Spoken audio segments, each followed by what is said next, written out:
આ બાજુ દાહોદ જિલ્લામાં પણ વરસાદી માહોલ જામ્યો છે। જિલ્લામાં વરસાદનું આગમન થતા ખેડૂતોની ખુશીમાં વધારો થયો છે।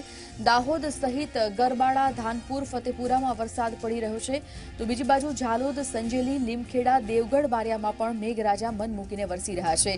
સિંગવડમાં વરસાદથી વાતાવરણમાં ઠંડક પ્રસરી ગઈ છે। દાહોદ પંથકમાં વરસાદી માહોલ જામ્યો છે। જિલ્લામાં વરસાદનું આગમન થતા ખેડૂતોની ખુશી ક્યાંક બેવડાઈ છે।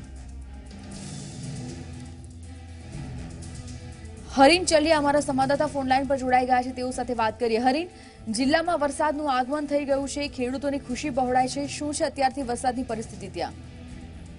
જી, સૌપ્રથમ તો આપને જણાવી દઉં કે વરસાદે જે વિરામ લીધો હતો ત્યારબાદ આજે સવારે 9 વાગ્યાથી દાહોદ જિલ્લાના વિવિધ તાલુકાઓમાં સારી રીતે વરસાદની શરૂઆત થઈ ચૂકી છે।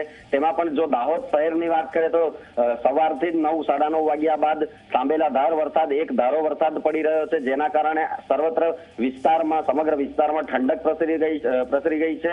ખેડૂતોમાં જ ખુશીનો માહોલ સર્જાયો છે, કારણ કે વરસાદે જે વિરામ લીધો હતો ત્યારબાદ વરસાદ પડ્યો જ નહોતો, જેના કારણે ખેડૂતોમાં ચિંતા છવાઈ ગઈ હતી। જો કે આજે વહેલી સવારથી સમગ્ર જિલ્લામાં વરસાદ પડતા ખેડૂતોમાં પણ ખુશીનું વાતાવરણ ફેલાયું છે।